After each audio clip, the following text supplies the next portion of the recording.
ABC Sports welcomes you to Phoenix, Arizona. This is the Indy Racing Northern Light Series, today featuring the MCI WorldCom 200 at Phoenix International Raceway. Hi everyone, I'm Bob Jenkins. Settle back for the next couple of hours and enjoy some racing with us. With me is Tom Sneva, former Indy 500 winner and a driver who won 4 times on this track. What's the secret to winning here, Tom? Pretty much traffic and track position. Now in basketball, moving screens and picks are illegal, but for these guys, it's a big part of the offense needed to win on the Phoenix Mile. Now I'll guarantee you one thing, when the green flag falls, these guys will show you the true definition of March Madness. Greg Ray and Mark Dismore on the front row, Scott Sharp and Robbie McGee in row number 2. In the third row, it's Jared Schrader and Tice Carlson. Fourth row, Scott Goodyear and Eddie Cheever. Scott Goodyear won his very first Indy Racing Northern Light Series event here last year and went on later to win at Texas. In the fifth row, it's Robbie Buell and Davey Hamilton. Donnie Beechler and Stefan Gregoire are in row number 6. In the seventh row, Jeff Ward and Jimmy Kite. Buzz Calkins and Billy Vogt make up row number 8. In the ninth row, Eliseo Salazar and Ronnie John Cox. Row number 10, Sam Hornish and Al Unser Jr. What did Al Unser Jr. do after his first event in Orlando? Well, he put on a helmet of a different kind and took the family up into the snow in the mountains of New Mexico for some snowmobiling. Sarah Fisher and Doug Dodaro are in row number 11. Fisher is in her second series start. She's no stranger, though, to racing. Here she is in a midget at Indianapolis Raceway Park, taking the lead from third starting position. In the 12th row, Bobby Register and Ayrton Daré. And in row number 13, Nicholas Johnson and Buddy Lazier, who qualified 24th, but wanted to go to a backup car, and so he is in last position. Here's Jack Arute. Bob, they hope they've cured the gearbox problems from Orlando, specifically in this area here, this pin. It's sheared off. They've sent some update kits out. Let's check in with Vince. Tires will not be a problem today. The Firestones have been great all weekend. They're the same tires they ran at Orlando and the test in the West. It's hot down here, but the tires will handle the heat. Bob Jenkins? 78 degrees as we begin to get ready for the green flag. Track temperature 123, the exhaust temperature 1350. Well, this second event of the Indy Racing Northern Light Series for the year 2000 is about to begin. Greg Ray is on the pole. Mark Dismore alongside with Scott Sharp and Robbie McGee. In the second row, the pace car pulls off of corner number 4. The field begins to look for green, and they get it. Here we go. Side by side into one. Greg Ray takes a car length advantage out of corner number 2 down the dog leg. There's a dog leg right there in the backstretch. It's not a straightaway, and now Mark Dismore makes a move to the inside, heading into turn number 3. They're wheel to wheel through the corner. Let's see who's going to lead lap number 1. It is Greg Ray with Dismore right behind him. Then Scott Sharp running in third spot, but Dismore continues the challenge.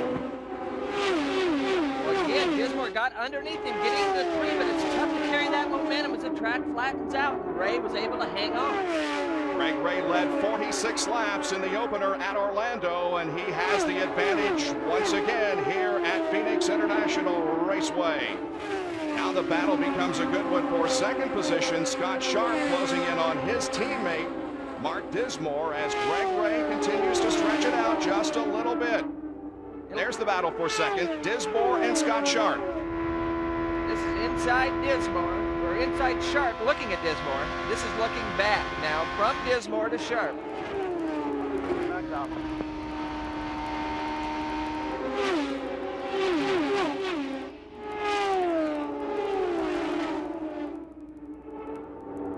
That's Robbie McGee running there in the 4th position, not too far behind Scott Sharp. McGee driving the black car. There he is. That's Dismore running second. Then Sharp. Then McGee running behind him. Jared Schrader, Tice Carlson, Cheever, Goodyear, Buell, and Calkins, the top 10 here as we've completed 4 laps. As we get more laps on these tires, if their balance is off a little, it's going to show up more and more with each corner that the car tries to drive through. Scott Sharp is a former winner here at Phoenix International Raceway, starting 8th and winning in 1998. You can see that the top of the steering wheel is cut away. That helps the driver see the dash and all the instruments on board the car better.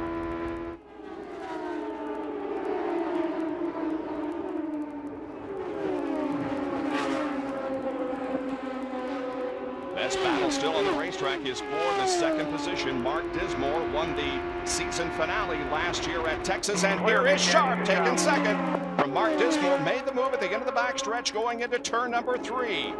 And now he sets his sights on the leader as Robbie McGee goes to the inside, and he takes third position from Dismore. So Mark loses 2 spots here in a half a lap. Well, Dismore we heard on the radio that he had an understeer. The car was pushing, and again, as laps go by, the push gets worse and worse, and these guys finally just drove on by.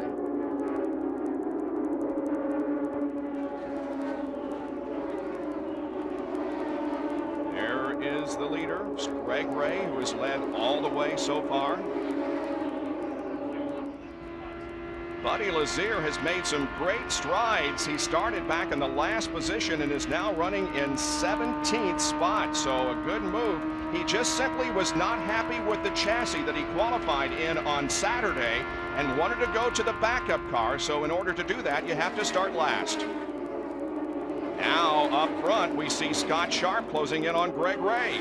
Well, again, once he was able to dispose with Dismore, his teammate, he was able to catch right up to Greg Ray.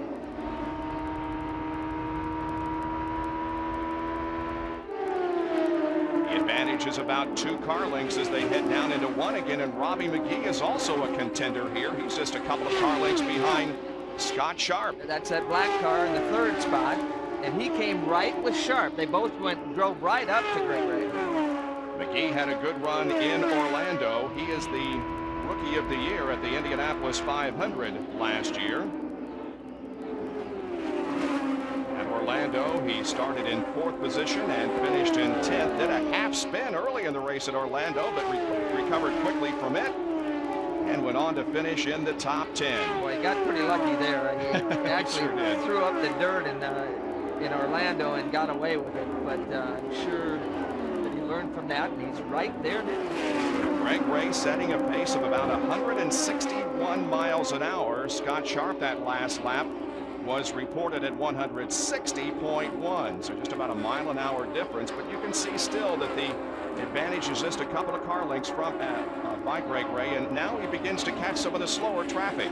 Well, and it's just not 1 or 2 cars. There's 4 cars out there that they're going to have to deal with. Now, as the driver comes up on this traffic, he's got to anticipate what's going to happen before he gets right on the rear end of that car. And they'll be looking at that for the next couple laps as they approach. Well, that white car that he will be approaching first is Bobby Register from Florissant, Colorado. He's substituting in the Tresselli car for Jacques Lazier, who was injured in the race in Orlando. Oh, Ray gets it, and look at McGee. McGee was able to get to the inside of Scott Sharp there going into turn 1, and so Sharp loses a position, gives second now to Robbie McGee. Well, things happen so fast on the mile. If you just hesitate an ounce like Scott did, he wasn't sure what that lap traffic was going to do, and McGee stuck his nose right in there. And now look at McGee. He's looking like he wants to take a shot at the lead. He looks to the inside of Ray into turn 1, but cannot make the move. Again, impressive early performance here by Robbie McGee from the St. Louis, Missouri area. And again, he slides inside, but cannot get the job done. Meanwhile, Sharp has closed on McGee once again. Well, you saw Robbie stick his nose right in there, and when you do that, sometimes you lose the air on the wings. They need clean air to get the downforce they require, and sometimes you can lose that air if you're tight. We have a car that's going slowly out of corner number 2. He may make it to the pull-off area. Meanwhile, as the leaders begin to slap some of the slower traffic, again, it gets close up front. There is the onboard camera with Scott Sharp as he comes to the inside of Johnson, puts him a lap down. And the car that was going slowly out of turn number 2 did make it to the runoff area. That is Jimmy Kite, who's going to be apparently the first out of the race. And now we see McGee battling with some of the slower traffic. You could hear in the radio the car was pushing. That sounded like it came from Scott Sharp's car. It's John Cox that was just lapped. Now here is McGee to the outside in the D-shaped part of the oval, and Robbie McGee takes the lead. Well, I think Ray's got a problem there because Robbie just went around the outside. You can see he's getting passed for second now. Back with more in just a moment.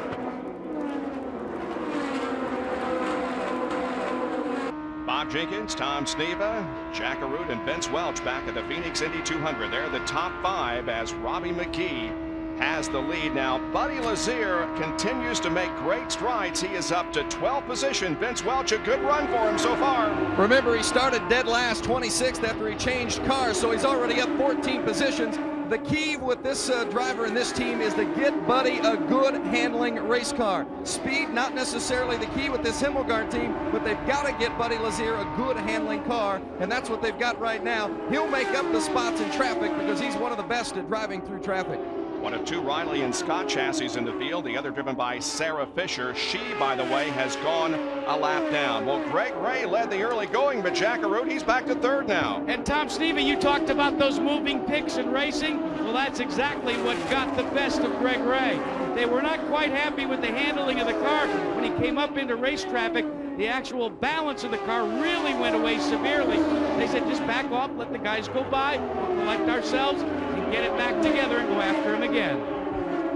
Sometimes it doesn't take much to heat up a tire, and you just got to slow down and let the tire cool. And then the leader is spinning. That's McGee hitting the wall in turn 2.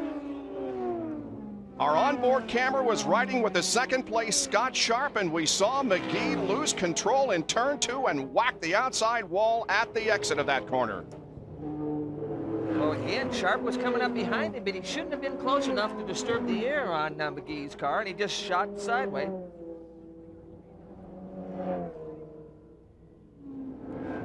Well, you can see Sharp looks underneath McGee going into one. And again, the back end just steps out. I don't know if McGee felt the pressure of Sharp coming and just maybe got in the corner a little hotter than he should have. Well, Robbie McGee crashes against the wall in turn number 2, damaging both the back end and the front end of the car, and early out, but he gave it a good ride in the first 30 laps of the race. He's climbing out of the car right now. We'll be back with more in a moment from Phoenix. This Wide World of Sports update brought to you by Mobil 1. Nothing outperforms Mobil 1. Here now, Bob Jenkins. We're under our first caution here at Phoenix International Raceway. Robbie McGee, who is leading the race, slid into the wall in turn number 2. While we are under caution, gives us a chance to update you on, well, the A.J. Foyt team. We'll show the results of the NASCAR Winston Cup race at Darlington, South Carolina today. Ward Burton won that event with Dale Jarrett, Dale Earnhardt, Tony Stewart, Jeff Burton in the top 5. Now, Dick Trickle took over the A.J. Foyt car in Winston Cup. Mike Bliss, of course, had been driving it. Trickle finished in the 14th position. Now here, Eliseo Salazar is running in 17th spot, and A.J. Foyt's other driver, Jeff Ward, is running 18th. Now, updates from the pits. Here's first Vince Welch. Huge disappointment for Robbie McGee and the Treadway team. They felt they had a car capable of winning this race today. They just wanted to get clean toward the end of the race. Skip Ball, the chief mechanic, said Robbie McGee gave him no indication that they had any problem before the mishap. Scott Sharp changed 4 tires, but they had a little problem getting the car into gear as they exited the pit lane, but it was a near flawless stop for Scott Goodyear's team in the Pennzoil Panther squad. Jack Arute.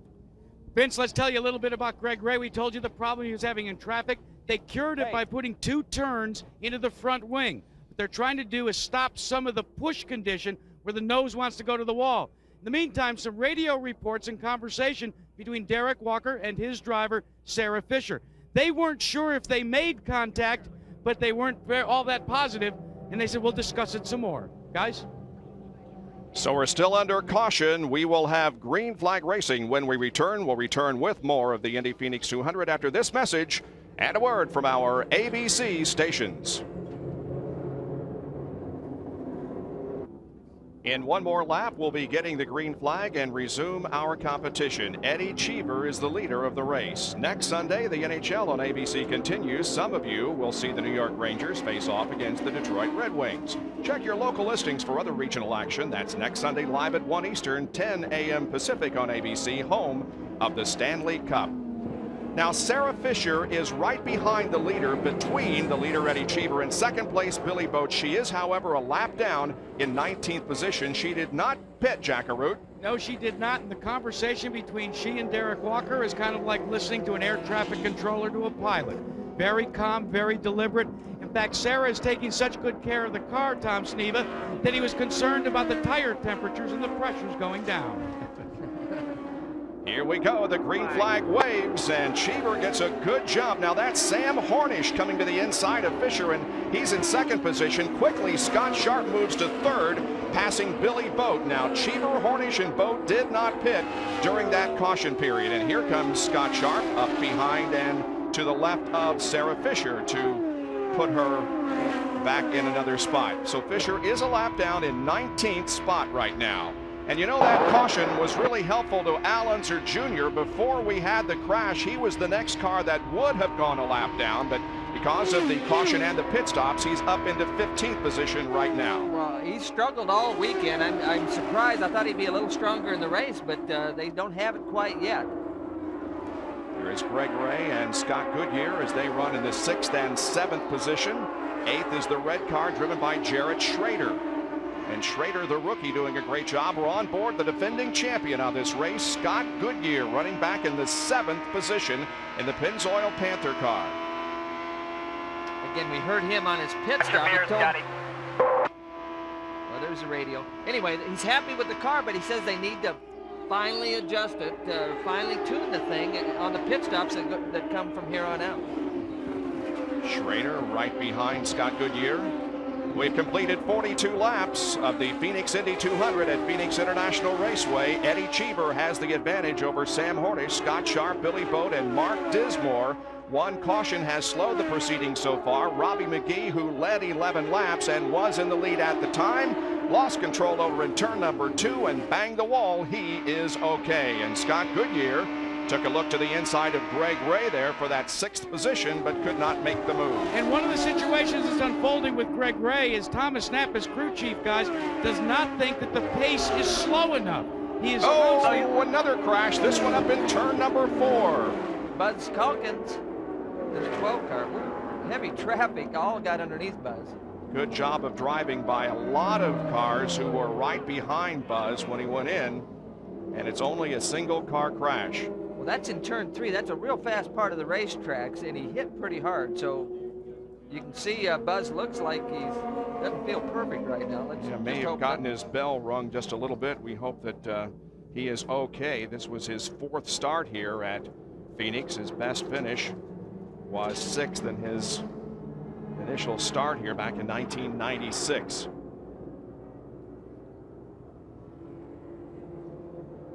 Buzz had been running at the finish of the last 11 races. That was a record for the Indy Racing Northern Light Series. But that will come to an end here today as Sarah Fisher decides to come in for a pit stop. Again, she did not pit during the first caution, but here she comes down to the attention of the Derek Walker team. Something's wrong. It's just like the throttle's stuck right where it's at. When I went to get on the brakes, it wouldn't slow down, of course, and then I tried to slow it down, and it won't go any farther back. That's not a good situation when the throttle sticks in a place like Phoenix. So this 19-year-old's getting the first-class lesson of what IndyCar racing's all about right now. And here comes Eddie Cheever as he relinquishes the lead here to come in for his first pit stop. Well, it was interesting. You know, a guy could have done this race in 2 stops if the yellows came at the right time. This is just a little bit early, though. Bensie's in front of you. Yeah, his car is handling fine, but they're going to give it a little more front wing. Remember, he ran O'Reilly and Scott at Orlando, but he has switched to the Dallara. This car had not even been on the racetrack.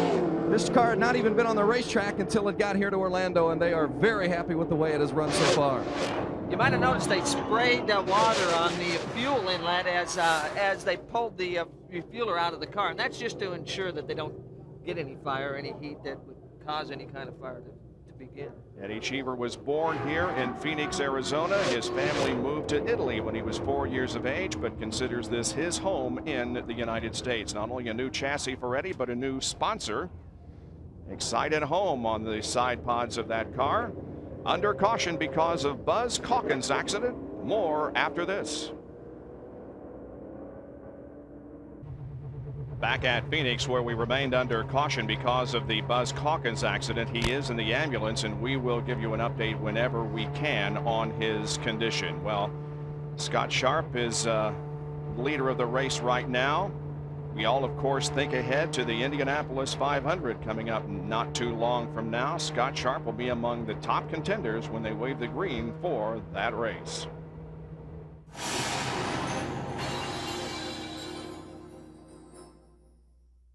Probably one of my favorite memories of Indianapolis was when I was a real little kid sitting there on the couch watching the 500 with my dad and not really even sure what the Indy 500 at that point was. And you saw this guy hop out of his car and the driver's beating on the back of his car with a hammer. And I'm like, what's going on there? And my dad's like, oh, it's A.J. Foyt. You know, it's pretty typical. Just keep watching. And from there, I just got pretty hooked and, followed him and certainly followed the sport. And from there, just, developed a love affair with IndyCar racing.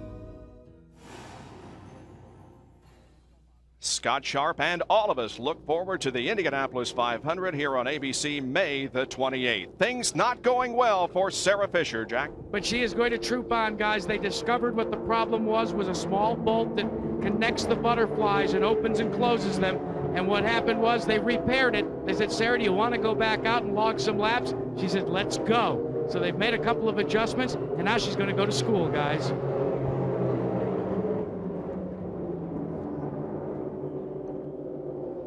Still under caution as they clean up the accident over in corner number 3. Today's aerial coverage being brought to you by Wolf Air's Gyron Eagle. While we are under caution, we'll take another break. Scott Sharp, Sam Hornish, Billy Boat, Mark Dismore, and Greg Ray, the top 5.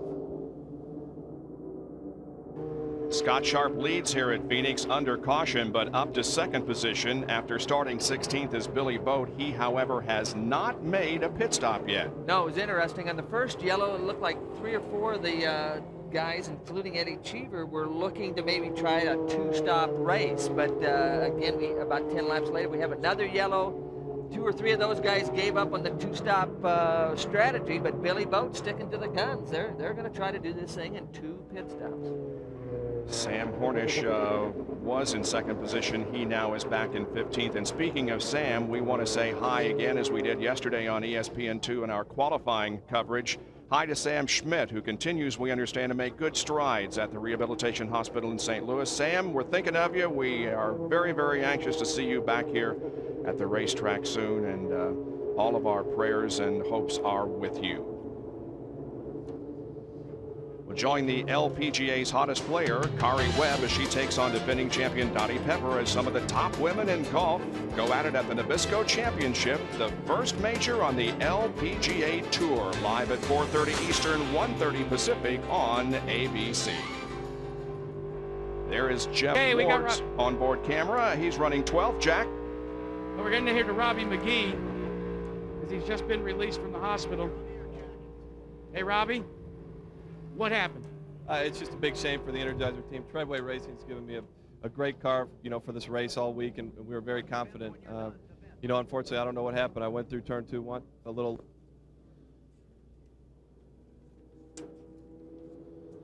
Well, the microphone has gone dead, unfortunately, but the good thing is that Robbie McGee is okay. He has been released from the hospital. Vince Welch? You've talked about Billy Boat and his pit strategy. He stayed out. The car has been very good, and I talked to Billy before the race, and he wasn't really sure about how his race car was going to react to these conditions, but it's been strong. His team says it can stay out another 25 laps before it needs to pit, and they're going to stay out there as long as necessary. They like their position out front. Well, Boat has had some good runs here at Phoenix, netting a 3rd and a 4th place finish in his 2 previous efforts here. Well, it's interesting, Bob. This is a year-old car, so a lot of people think they might be giving up a little bit to some of the 2000 cars, but Billy's done a tremendous job so far. And this strategy, it'll be interesting to see if it plays out. 25 more laps, that's quite a ways. Most of the guys were looking around lap 65 under green to make their first stop. Al Unser Jr. is now up to the 10th position. Earlier in the weekend, we had a news conference over in the infield. The Cody Unser One Step Foundation and logo is being carried by Al Unser Jr.'s car and by several other cars in the grid today. He started in 20th position and is currently in 10th. First $60,000 of that Cody Unser First Step Foundation donated by Bobby Labonte, giving up his winnings In the IROC series, he substituted for Allenzer Jr. last year in IROC. Here we go. The green flag is waving, and we are back to competition at Phoenix. Scott Sharp, Boat, Dismore, Ray, Goodyear, the top 5, and now Dismore. Tries and can't make it. No, he stuck his nose in there, but Billy sort of chopped it right off. And now Greg Ray goes to the inside of Dismore as they battle for the 3rd position, and Ray takes that spot. Now we're on board with Scott Goodyear, who's running 5th. Goodyear's real conservative. I mean, he's a real smart racer. He's been around a long time. He's not going to get the car in trouble early, and he's just biding time right now, but good racing right around him. That red car with the black nose is Jared Schrader, and the black car behind him is Donnie Beechler, as those two battle for the 6th position, and just ahead of them is Goodyear in yellow. Well, they're giving Goodyear all he wants right now, Jared. And Buddy Lazier is right behind Beechler, running in the 8th spot. Boy, Buddy has just done a terrific job here in the opening 60 laps of this race to come from the final starting spot. Well, again, and they shelved the car that they qualified and worked with all weekend. They had a half hour this morning to get a brand new car, hadn't turned a wheel, ready to race, and he started last, and he's gone way through the field. Jared Schrader there in the red and black car. That is the TriStar Motorsports car. The owners Larry Curry, Andy Card, and Tony Stewart.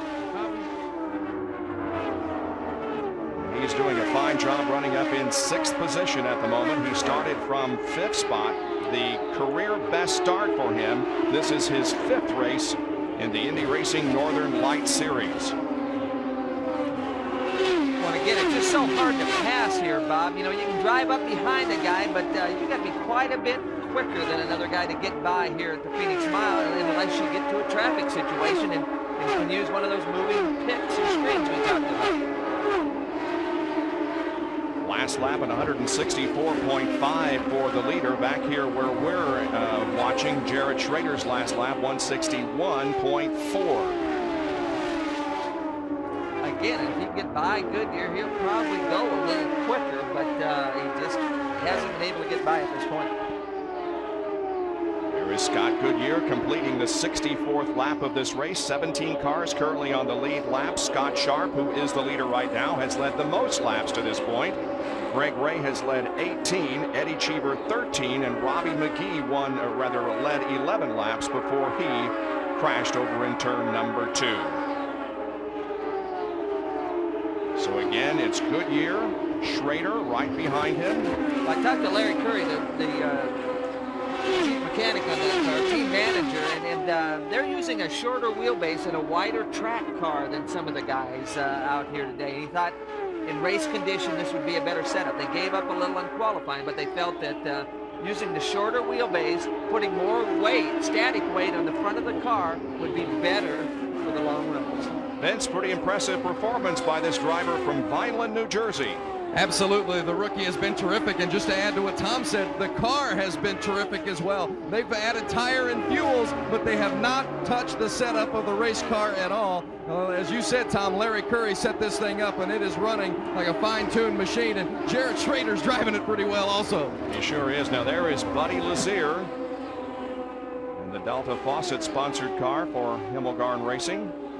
Well, and again, Vince mentioned it. If they haven't made many adjustments on the pit stop, you've noticed everybody else, all the top runners, Greg Ray, Goodyear, all these guys are making severe changes, front wing angle changes, things like that on the pit stops. Buddy Lazier said that they were concentrating during the entire practice period. They had practices on Friday and one on Saturday morning, and he said that they were working 100% during the practice on race setup. They were not concerned about qualifying. He qualified in 24th, but it is interesting that they would spend the entire time on the race and then transfer the information from that to the backup car in which he started today. Well, they threw everything at it in practice and couldn't make the car better, and so they finally figured out they might have a bell housing that gone soft or a motor mount or something, so they just had to put the qualified car in the trailer and bring out this backup car, and doing a great job so far. Well, we're checking the speeds here at the line. In that last lap, the fastest car on the racetrack was Robbie Buell, a number 24 at 158.9. Second quick was Donnie Beechler. That's kind of interesting, as Robbie Buell, who won the race in Orlando, runs back in the 9th spot at the moment. It is the fastest car on the racetrack, or was that last time. But again, it all depends on whether or not you're in traffic and how close you are behind the guy in front of you and how far you are from the guy ahead of you, behind you. Now an update on Calkins from Jackaroo. Bob, hopefully this microphone is working now. Let's check with Brad Calkins, the dad of Buzz Calkins. What are they telling you? Just told us that he had some upper back pain and some lower back pain. Got all sensation. He's very conscious and alert. We're just going to go down and get some pictures taken as a precaution. Prayers go with you, Brad. Thanks, Jack. Well, let's hope everything turns out well for Buzz Calkins, who won the very first Indy Racing Northern Lights Series event at Orlando in 1996. Again, Buddy is sneaking up right behind Jared Trader right now, so there's some heavy traffic going on. And look at Beechler in the black car.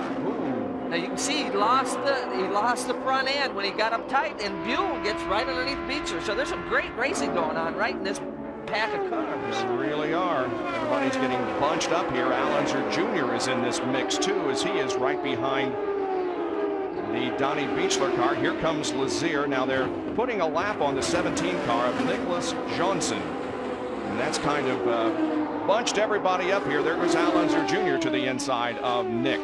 Well, they've obviously made some good changes on Little Al's car, because, again, he was almost ready to get lapped. They made the adjustments on the stop, and he looks a lot more competitive right now than he was early. Started 20th, stayed there for a while, but now has made some good movement upward. He has not raced here since 1995. Turn 4, Bob. We got a car. And we have a car in the wall. Ayrton Daré, it appears, is sliding against that 4th turn wall as the 3rd caution of the afternoon flies on Phoenix International Raceway on the 77th lap. Car doesn't look too bad. It just looked like he might have slid out of the groove and caught the right front, but it doesn't look like any high-speed, heavy contact. He had just lost a lap running back in 17th position, but now the car is up against the outside retaining wall right off corner number 4. He is climbing out of the car. It's a good break for Billy Boat, who again has not pitted to this point, but now will get a chance to do so under caution. Well, it comes perfect timing for him. Perfect timing. Lap 77, they'll be able to go the rest of the way on one more stop. So this was really a break. Well, there he is out of the car and apparently okay. We'll return with more of the Phoenix Indy 200 after these messages and a word from our ABC stations. We're back at Phoenix International Raceway. Robbie Buell is currently running in the 15th position. Buell's sponsor, Purex, part of the Dial Corporation, headquartered in Scottsdale, nearby Phoenix International Raceway. So, of course, he's hoping to do a good job in front of his hometown sponsor. Dreyer and Reinbold Racing took that car to the lead and the win at Orlando earlier this year to put himself in the points lead of the Indy Racing Northern Lights Series as we came to Phoenix here this weekend. Bob Jenkins, you're talking about Robbie Buell, and because they won that race in Orlando, they felt they could take a much more conservative approach to this race here today. They aren't under the pressure to win here today when you look at the big picture of the championship, like some of the other teams who did not fare well in Orlando. So Buell's going to take a conservative approach, be there at the end, and they feel as though if they're running on the lead lap at the finish, they're still going to have a solid position and be the leader going to or race 3 of the championship. Well, next Sunday, the NHL on ABC continues. Some of you will see the action involving the New York Rangers and the Detroit Red Wings. Check your local listings for other regional action. Next Sunday, live at 1 o'clock Eastern Time, that's 10 a.m. Pacific, here on ABC, the home of the Stanley Cup. Jeff Ward, driving one of 2 AJ Foyt entered cars, started 13th and is currently in the 8th position. Eliseo Salazar, his teammate, is running in 7th spot at the moment. Down to Jackaroo. We checked on Billy Boat's condition. He came in and he took on fuel. He extended that stop. And Tom Snead, listen to this. Even with all the laps he ran, he only took 33 gallons of fuel. They're getting incredible fuel mileage. That is amazing. I don't know how they're doing that, but they've got something figured out. And it could play a very important role in the outcome of this race. Green flag when we return. Green flag, green flag. Just as you rejoin us, the green flag comes out and we're back to racing. Greg Ray is surrounded by race cars. Well, Sharp just took off and they caught Greg by surprise. Everybody caught Greg by surprise right there. Ray maintained second position. Mark Dismore gave him a challenge there. Now we're on board with Scott Goodyear as he is behind Dismore. These restarts are one of the big times you have a chance to make some hay, make up some spots. And so these guys are all right on the rev limiter. Look at Jared Schrader there giving a good battle for Scott Goodyear. Oh, side-by-side racing there. Wow. Salazar and... That's a tough move to come around the outside. You just hope that guy knows that you're out there because you can get pinched out real easy in the exit of turn 2. That was Eddie Cheever who went wheel to wheel with Salazar through there. Well, Scott Sharp is leading and coming into this race. He was tied for 24th on the all-time Phoenix lap leader list. He now has climbed to 20th, passing such greats as Mike Mosley, Roberto Guerrero, Jim McElreath, and Roger McCluskey. You're talking about Eddie Cheever. He is complaining of a severe push condition. What they're going to do is when they get the next pit stop, they're going to change the wicker bills. And what that is, the little edge on the end of the wings that creates a little difference in airflow. Well, Cheever has moved up to the 5th position. There's 3rd, 4th, and 5th. Goodyear, Schrader, and Cheever. There is this 3rd place car of Mark Dismore. There is Cheever. Well, you know, Cheever's talking about changing the wicker bill, Jack. You know how tough that is under a green flag stop. They're going to need a yellow to be able to change the wicker bill, and it'd probably be easier for them to change air pressure, stagger, and things like that rather than the wicker bills if it's a green flag stop. Tommy had the greatest line that he said. He says, you know what? I've been so busy. I've drank about 6 gallons of water. We got to change this wicker bill. 90 laps completed here at Phoenix International Raceway in the Phoenix Indy 200 for the Indy Racing Northern Light Series. Scott Sharp is your leader. He's led the most laps. Greg Ray, Eddie Cheever, and Robbie McGee have also led. Now the average speed of the race is 102, but the green average 159. And Robbie McGee has crashed, so has Buzz Calkins. Calkins has been taken down for some x-rays. McGee is okay, and so is Ayrton Daré, who also had an encounter with the retaining wall. Calkins, they were reporting spray right before he crashed. Now, I don't know how big a factor that was, but obviously it caught Buzz out by surprise. This is 2nd and 3rd, Greg Ray and Mark Dismore on board with Dismore. And Bob, it could get real interesting right now. Greg Ray has been radioed by Thomas Knapp and told to settle in, and I quote, and let's just see what Scott Sharp has. Thomas Knapp, the team manager for this team. There is Dismore. Well, that's a tough comment from the pit. They asked him to settle in, and we'll see what he's got. If he settles in too much, they're going to see. They're not going to be able to see him at all. He'll drive away.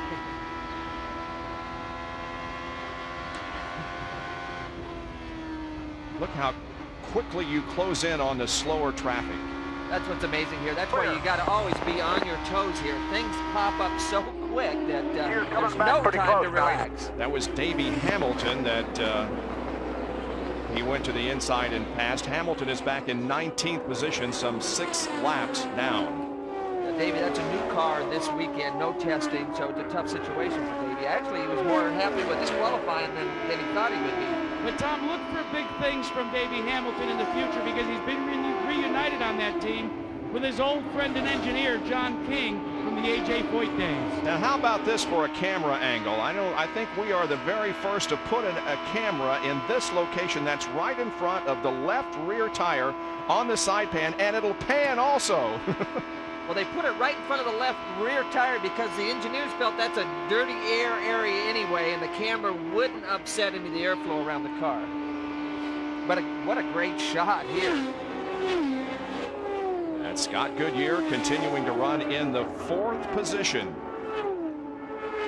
We're We're nearing the halfway point of this event, and another car is slow down the front stretch. That is Tice Carlson. Tice was the fastest in the morning warm-up, and remember his incredible performance here last year. You heard in the radio, they talked about the gearbox right there. And this is really unfortunate because Tice has been quick in practice all week. They were expecting or hoping for a good result. And we do have a caution waving once again over the racetrack.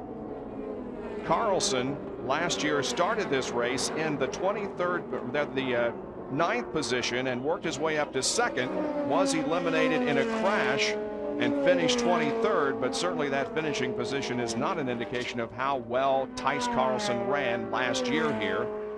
But unfortunately, he's pulled the car to the inside and appears to be out of the race here in the year 2000. And if, in fact, it is that gearbox problem, you know, obviously they haven't fixed everybody's gearbox problem. We've seen some cars about spray, and a lot of times that's that gearbox oil coming out of these things before they expire themselves. So the caution slows proceedings once again. Now Scott Sharp is the leader of the race, and Tom here, next time around they will complete 100 laps. Thinks Scott Sharp is going to pit? Well, I'm not sure. If they are, they're going to have to pit one more time before the race is over. They can't go 100 laps on Tom, you're on a absolutely tank of fuel. correct. They had hoped to go until lap 115 and then make what would have been their last pit stop. But still, with the ever-changing track conditions, they've elected to come in a little bit early and make some adjustments. And again, that's one of the reasons a lot of times they will change their strategy. If the car balance is not what they like, they've got to use the yellows to make these adjustments and hope to make the car good enough to offset that track position that they're going to give up. Oldsmobile pace car has the field in tow, as you saw there on our shot of the official holding the flag with the X across it. That indicates that the pits are closed, but as soon as they open, Sharp and probably some others are going to come in for a stop. Well, again, if the leader comes in, a lot of the other strategies are based on what the leader does. So if he comes in, I'm sure a lot of the others are going to follow right behind him. Well, we'll soon know. Sharp first car behind the pace car. Let's see what happens here as he comes down and nears the area to enter pit lane. And he pulls off, drops down to the apron of the racetrack, and here comes Scott Sharp, our leader. And Bob, the way Scott Sharp described it to pump up his team, he said, okay, showtime, let's have a perfect stop. Ray has already stopped, and they're working on his car. Scott Sharp is pitted right down at pit out. Mark Dismore also gets work on the bottom of your screen. Ray is out, but remember he's pitted right here by the start-finish line. Speed limit is 60 miles an hour, and Dismore gets out quickly. Wow, good stop by Dismore. He beat Goodyear out. Goodyear's always got one of the quickest pit stops. So we'll take a break and be back with more in just a moment of the Phoenix Indy 200.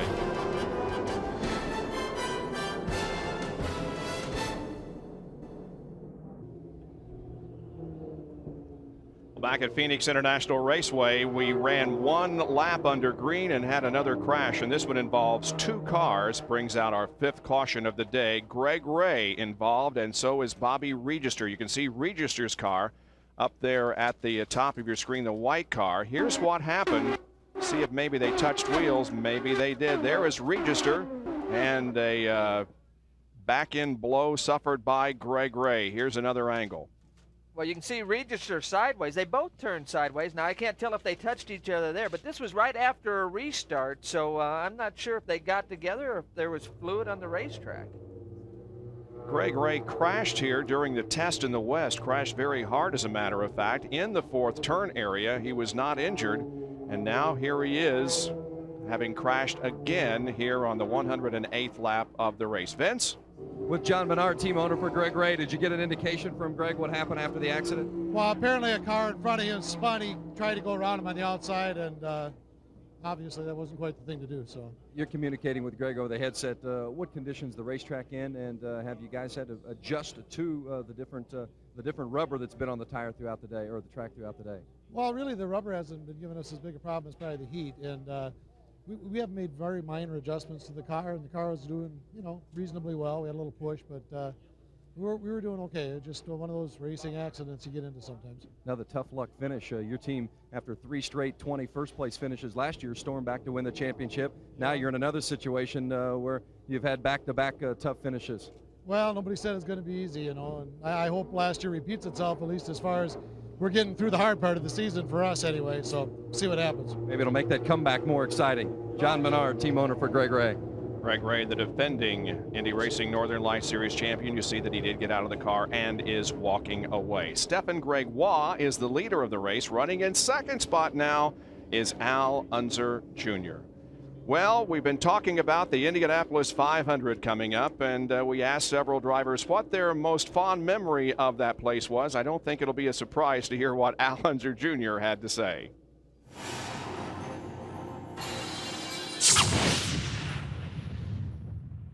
In '92, it was very special, you know, with racing against Scott Goodyear, and you know, we raced hard the entire race. And I can tell you those last 7, 8 laps, my rear end was not in the seat. I mean, I got a 6-point artist on me, and my butt was not touching the seat. It was up in the air, and it was just a great race.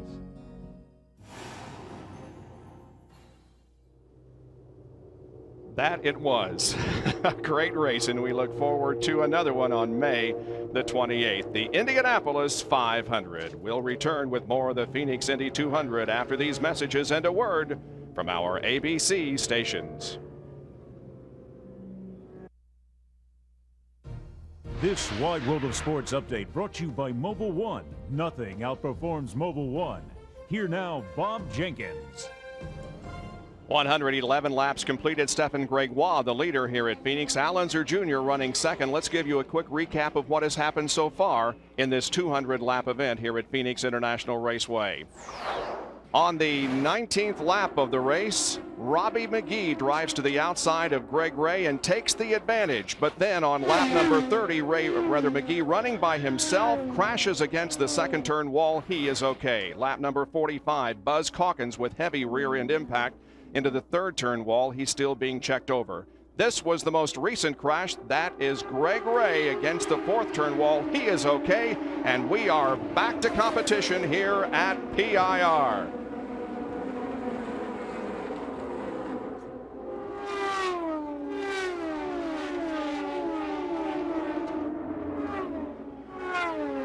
Stefan Gregoire with the advantage.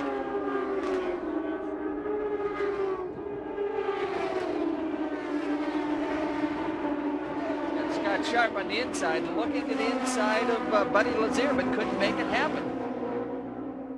That's back for the 5th position on board with Scott Sharp now.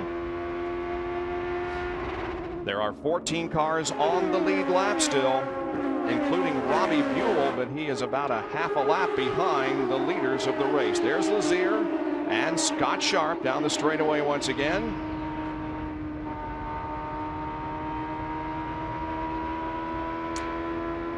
Sharp get a pretty good run off of 2 and pull right up behind Lazier as they enter turn 3 right there.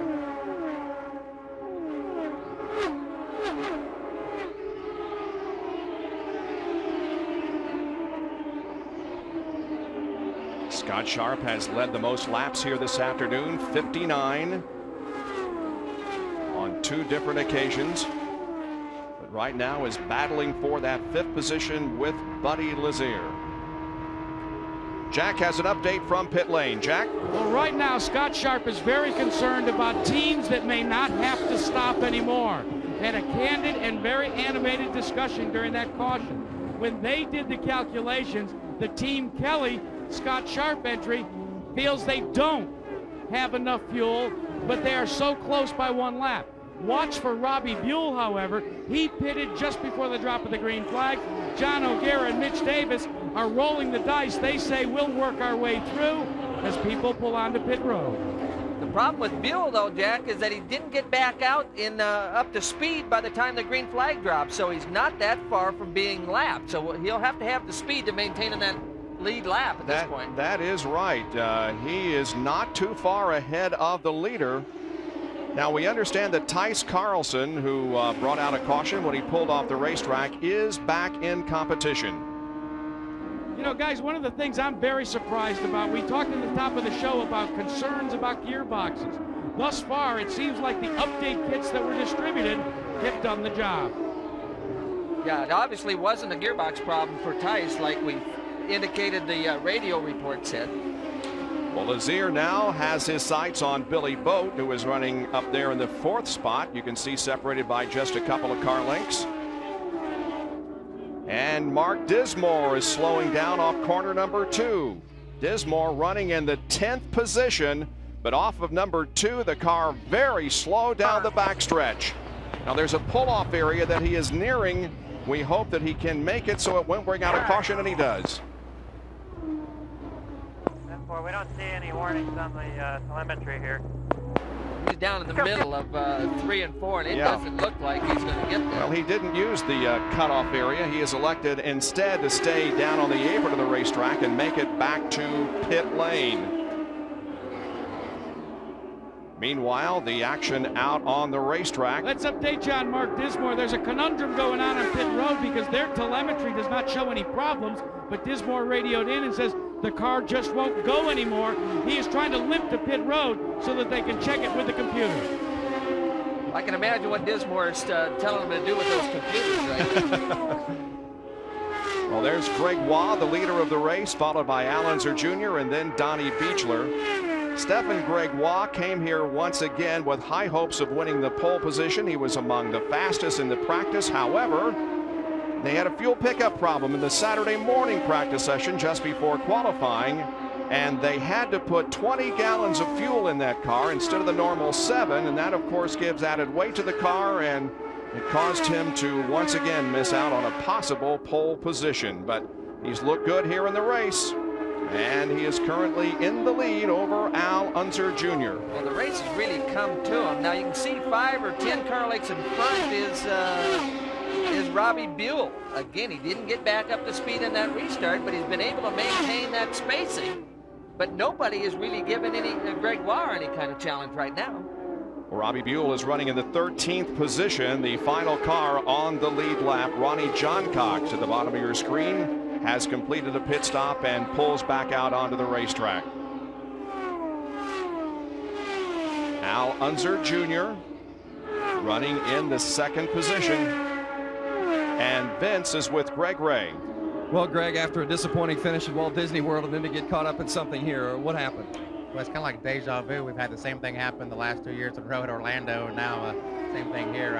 I guess Bobby Register was just a little anxious on that restart, and he had big stagger tires, and he spun on the restart, and I had nowhere to go. And I went to the outside, and I thought I cleared him, so I don't know if he just tapped me a little bit there or if I just caught a poof of air off of him. And, you know, I thought I saved it there at the last second, and then I just had to make too much correction and ended up spinning myself, hitting the wall. So very disappointing for the Conseco Team Menard. We had a lot of sponsors here this weekend, and we're looking forward to starting our season different than we did last year, but looks like it's almost identical. But if it finishes up the same, we'll be happy. Pass for the lead and right there, Al Bob. Unser Jr. has taken the lead here at Phoenix, and he is out front for the very first time in his Indy Racing Northern Light Series career.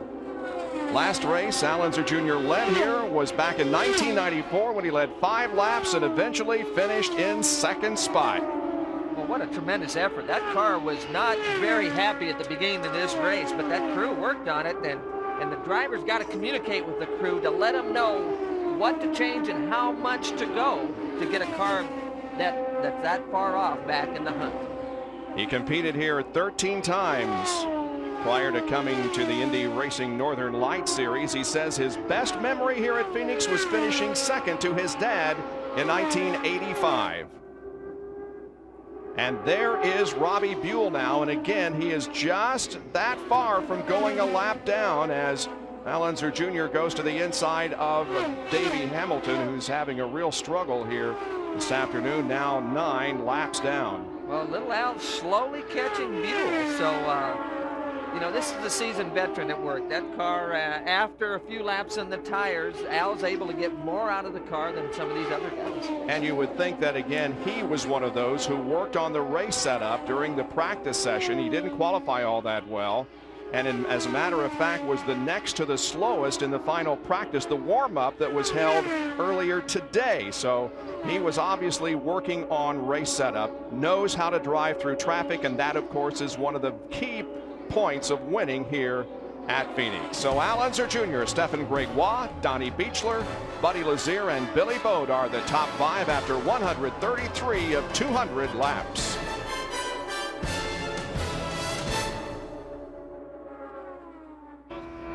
Bob Jenkins, Tom Sneva, Vince Welch, and Jack Arute back at Phoenix International Raceway. There are your top 5. Gregoire, second place, is coming in for a pit stop here on lap 141. Vince. They're going to add fuel and tires. It's going to be enough fuel to get them to the end, obviously. Dick Simon just told me this has been their strategy the whole way. The car was not good at the beginning, but it has come to them the longer the race has gone. They are very happy with the way this race has played out, and they believe they've got a winner. A near flawless stop. They didn't touch the chassis. 15.6 second pit stop for Stephen Gregoire, and he goes back into competition. Down to Jack Arute. Does Al Unser Jr. plan to pit soon, Jack? Yes, indeed. The magic number will be lap number 151, and what they're going to try and do is get the car to tighten up just a little bit. They're on old tires. They're greasy. They're super hot. Al says he likes it, but he needs to get a little more stability with the car. Should be their final stop. And when I asked this man right here, Rick Gallis, about the situation, he said, hey, we're doing just like in this, going to the Sweet 16. We're a 12 seed, and we're going to go to the Final Four and win the championship. It would appear so. Al Unser Jr. passes Sarah Fisher. She is running in 15th position and now goes 14 laps down. That car has been on pit lane for quite a while during this event, but Sarah Fisher having a tough struggle here in her second Indy Racing Northern Light Series event. Well, Buddy Lazier is running in second position, then Donnie Beechler, and there is Billy Bode, Scott Goodyear, and Jared Schrader, 4th, 5th, and 6th. One of those, well, this is outside of Goodyear's car, but Billy Bode is the one that stretched that first stop, so he may be a guy that can go the distance, Bob. Team Pelfrey driver, Billy Bode. And again, underneath you, Scotty. And now here is Jared Schrader looking to the inside of Goodyear. We've got a couple of veterans in Goodyear and Bode there, but Jared Schrader has just been very impressive all weekend long. Scott Goodyear goes to the inside of Billy Bode and takes up the 4th spot. talk about spots. You heard from Goodyear's spotter. I mean, these spotters can be invaluable in a place like this in a mile, but things happen so fast that they got to be on their toes and far enough ahead of the driver to really help him out.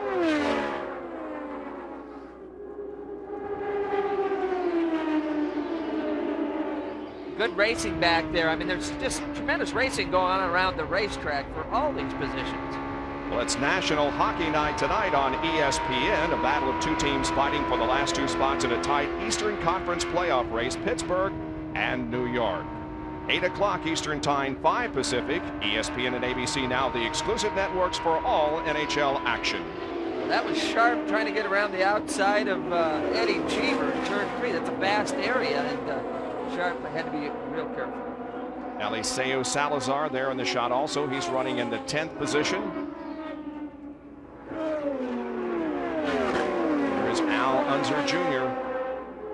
as he continues to lead the way here, but will need a pit stop before long, and man, is he... Look at traffic. Yeah. I mean, this is where these guys earn their money. There's Cheever. Here comes Scott Goodyear. There's Davey Hamilton on the outside, giving those guys room. Hamilton back in 14th position. We have 10 cars on the lead lap. Buell, Ward, and Gregoire are now a lap down, just one lap down. And again, getting through traffic. We have 50 laps to go, 150 complete. And we understand that Al Unser Jr. will be pitting shortly. He has led 23 laps so far.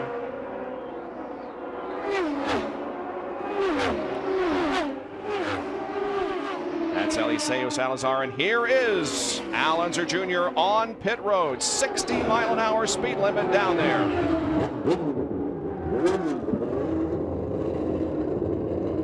Reset your dash, pump your clutch, plus half a turn of front wing.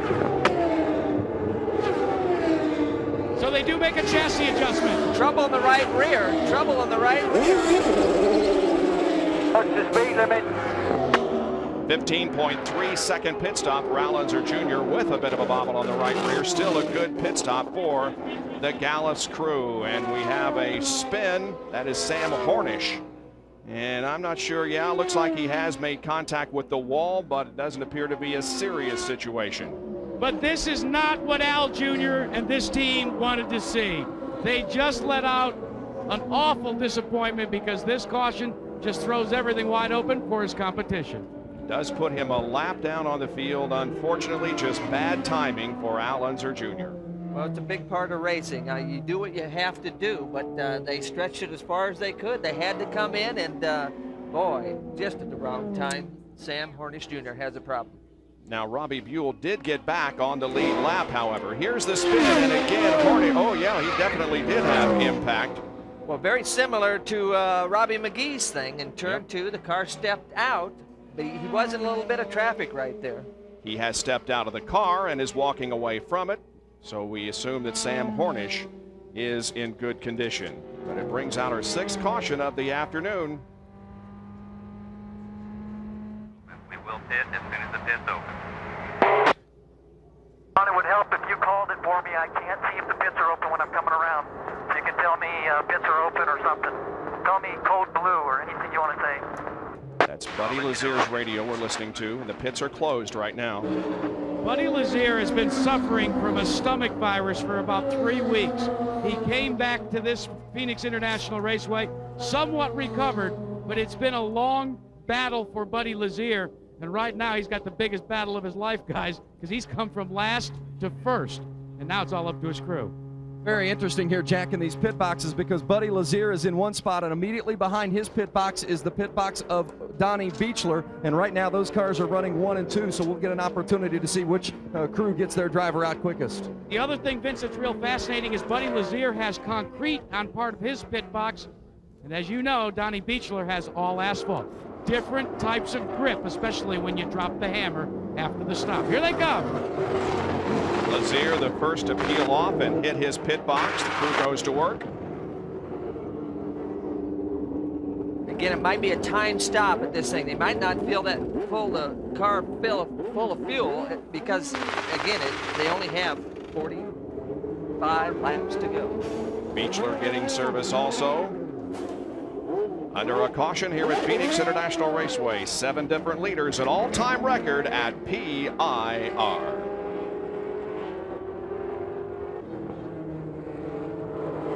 Should be going back to green here in just a moment at Phoenix International Raceway in the Phoenix Indy 200 for the Indy Racing Northern Light Series. Well, we have had a total of 8 different leaders and 8 lead changes so far in this event. An all-time record here at this racetrack for the Indy type cars. Robbie Buell right now is the leader. We are under a green race average of 155 miles an hour. Now, Al Unser Jr. and Stefan Gregoire are still on the lead lap, but they are at the tail end of the lead lap. They will come down and take the flag next time ahead of the leader of the race, Robbie Buell. So Buell is the 3rd car in line behind the pace car. Jackaroo. Well, Robbie Buell dodged not 1 bullet, but a whole slew of bullets. First, he pitted late, so he doesn't have to come in again, almost gets lapped, then he goes a lap down. But this caution gives him a chance to get the lap back. So what does John O'Gara and Mitch Davis radio to Robbie Buell? Okay, buddy, we put you in the lead. Now you bring it home and win it. Vince?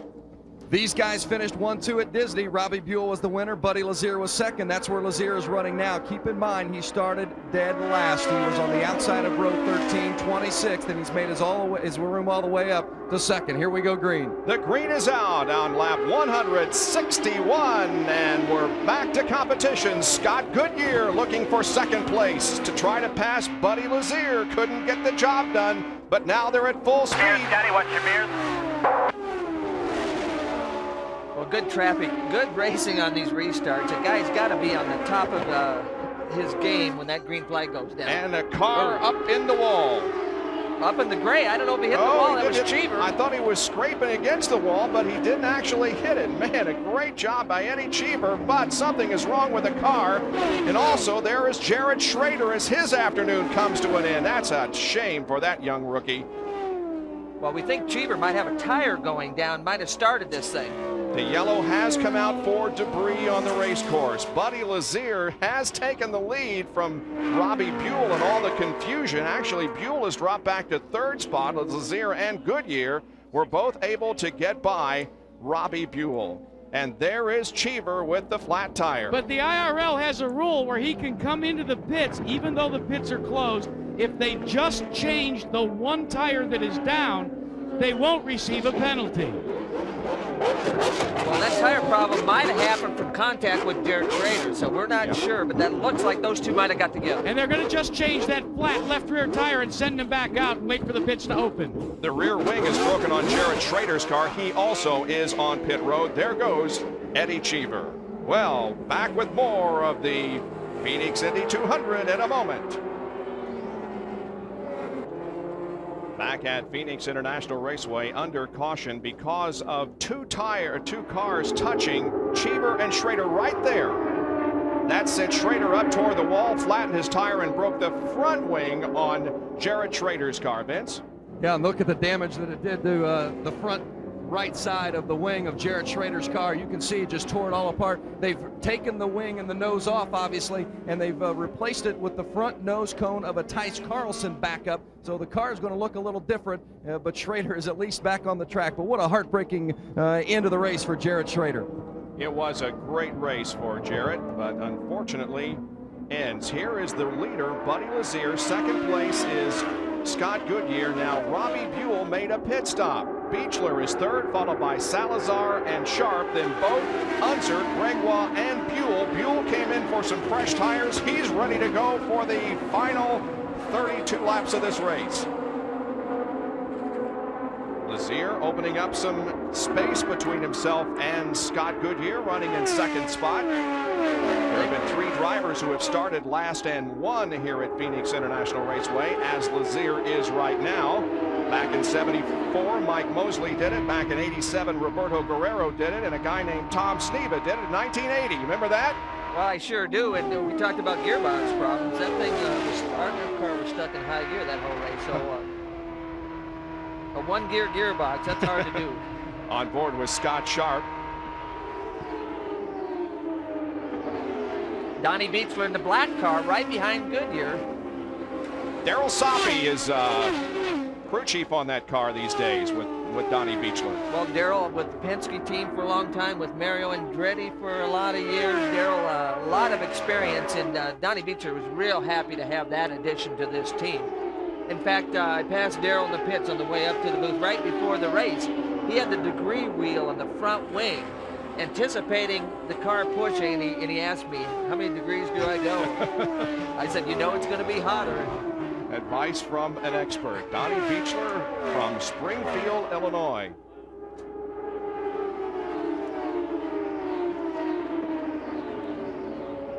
Today's aerial coverage being brought to you by Wolf Air's Gyron Eagle as we follow Scott Goodyear in the Pennzoil Panther car around the racetrack as Scott is in second position. Last lap, Buddy Lazier, the leader of the race, was fastest at 163.1. Scott Goodyear with a lap of 162.053.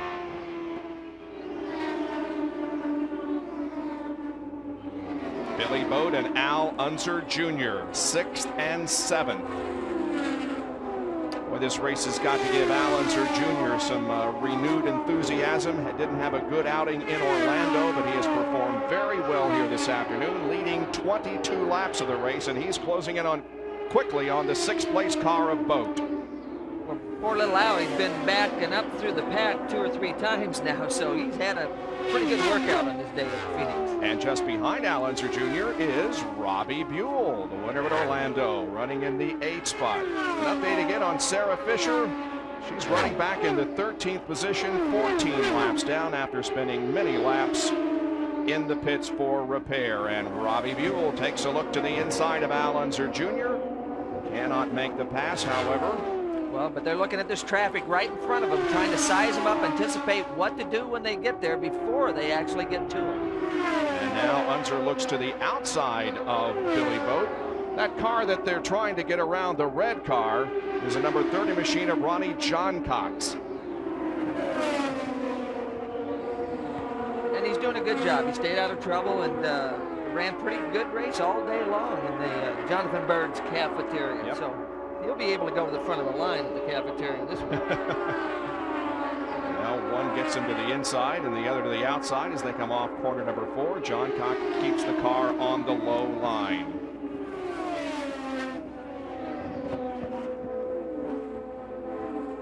We mentioned the Cody's First Step Foundation. They're carrying the sticker on that car. Of course, Cody's 12-year-old, Alan Sir Jr.'s 12-year-old daughter, Cody, is suffering from transverse myelitis. And the foundation is simply to gather money for further research on the paralyzing disease. Well, and right in front of Al, again, is Billy Boat. Again, a year-old car. So Billy's done a tremendous job with that thing today at Phoenix.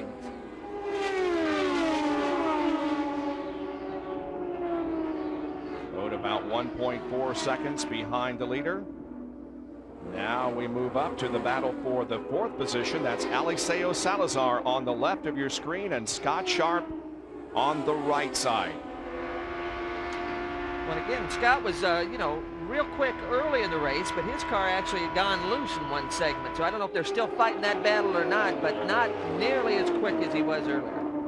Salazar had a 5th place finish at Orlando in January. Now finds himself chugging, dude. You're catching in the 4th position. So 2 good outings by the driver of the A.J. Foyt second car. If there is a first and second car, Jeff Ward and Salazar. 20 to go. Teammates, there's Eddie Cheever, who is a lap down in the 10th position. Remember, he lost the lap when he flattened the tire, but still running up here in this pack. And Scott Sharp trying to get around Salazar. 20 laps to go. Down the middle of turns 3 and 4, exiting 4 right here, coming onto the front straightaway.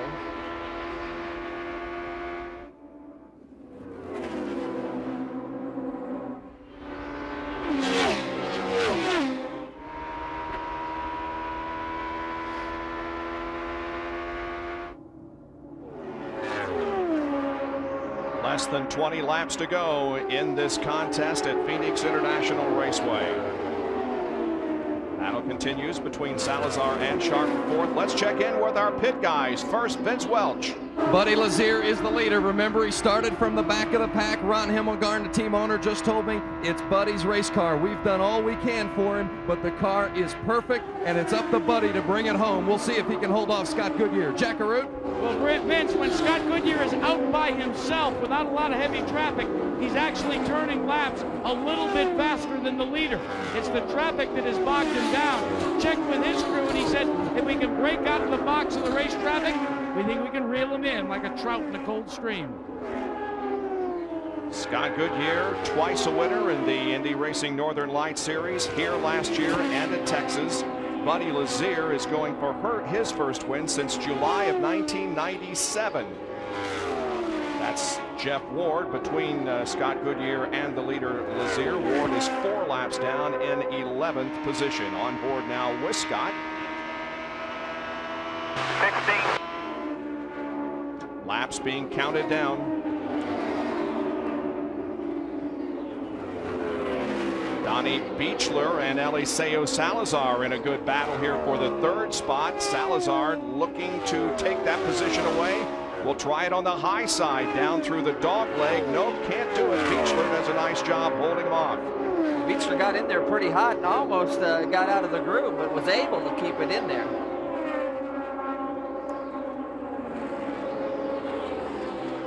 Again, Salazar's done a great job. They weren't that competitive early in the race. They struggled around 10th all day, but here at the end, he's starting to stand up and see a little bit, Bob. Donnie Beechler's best career finish in this series was at Orlando, and he finished in 6th position, and he's got a 3rd place going right now with 13 laps to go. Now he begins to pull away from Salazar just a little bit. The incredible story involves Buddy Lazier as he passes Sarah Fisher once again. Fisher will be back at Las Vegas, as we will be in the final tune-up before the Indianapolis 500. An incredible story by Buddy Lazier. Well, again, not just starting last either, Bob. They brought this thing out of the box last night. They only got a half hour on a brand new car, And there's a lot of things that could have gone wrong, but everything's going right today. There's the interval between first and second, Scott Goodyear. And now back to third place, Donnie Beechler. There in the black car, there he is. When they come down, we'll have 10 more laps to go. Beechler's driven away a little bit from Yes, Salazar, so becomes a battle now between Salazar and Scott Sharp again. Well, Lazier might give Riley and Scott here their first victory, huh? Well, they sure had a shot at it, Orlando. He was very quick there and got in some trouble with traffic late in the race, but he's right back knocking on the door there. Scott Sharp heads to the high side of the racetrack. Can't get around Eliseo Salazar, however. Now he's got some slower traffic to deal with. Well, it's fun when you catch him on the straightaway like that. A lot of times you don't catch the traffic in that position, but you breathe a sigh of relief when you can pass somebody on the straightaway and don't have to wait for him in the corner. 3.5 second advantage for Buddy Lazier. And Buell and Unser are battling for the 8th position. Al Unser Jr. just took that from Buell, and now right ahead of Al Unser Jr. is Stefan Gregoire. Yeah, that's 7th and 8th and 9th. They're all right there together. So some good battles going on in back of the pack as we near the end of the Phoenix Indy 200. Tom, you mentioned about the Riley and Scott possibly getting its first win. Also keep in mind, this was not the car that was supposed to run in this race. They withdrew the previous entry that had qualified, and that's why they started in the back today.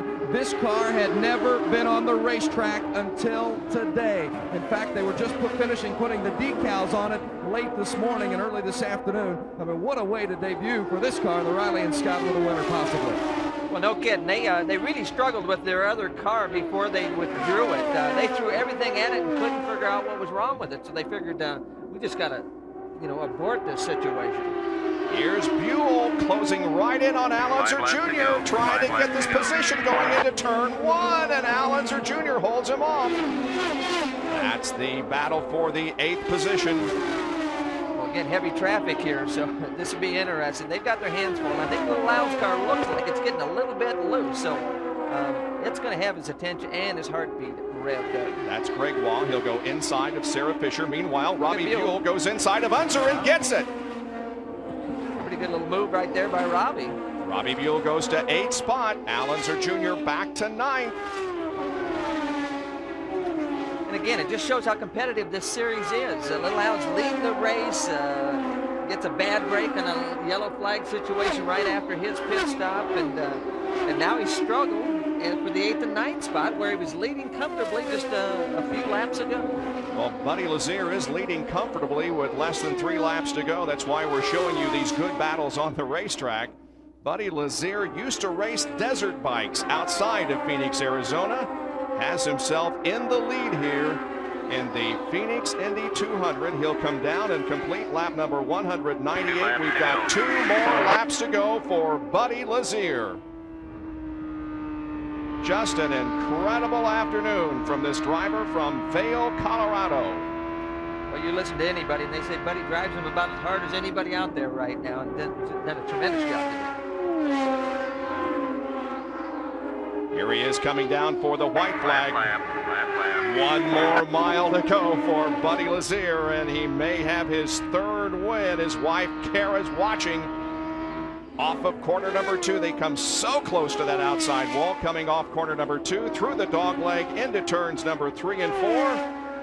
And for the 3rd time in his Indy Racing Northern Light career, Buddy Lazier wins, this time at Phoenix International Raceway. Nice job, brother. Beautiful job. Beautiful job. Way to go, girl. Way to go. Beautiful.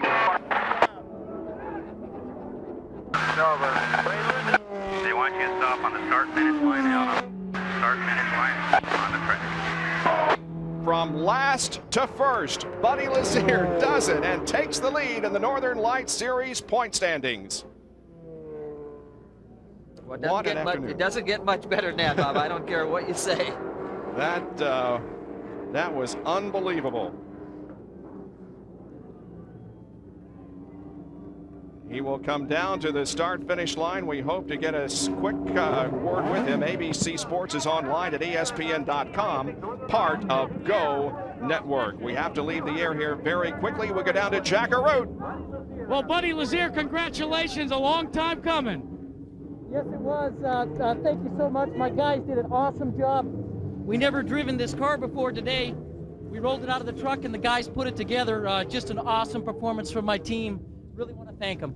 Big victory, Bob, for Coors Light, for Delta Faucets, and most importantly, an all-American racing team, Riley and Scott in Oldsmobile. Buddy Lazier starts last and wins the Phoenix Indy 200, part of the Indy Racing Northern Light Series. Scott Goodyear winds up in second position. Thanks for joining us here at Phoenix International Raceway today. For Tom Sneva, Jack Arute, and Vince Welch, I'm Bob Jenkins. So long from the Valley of the Sun.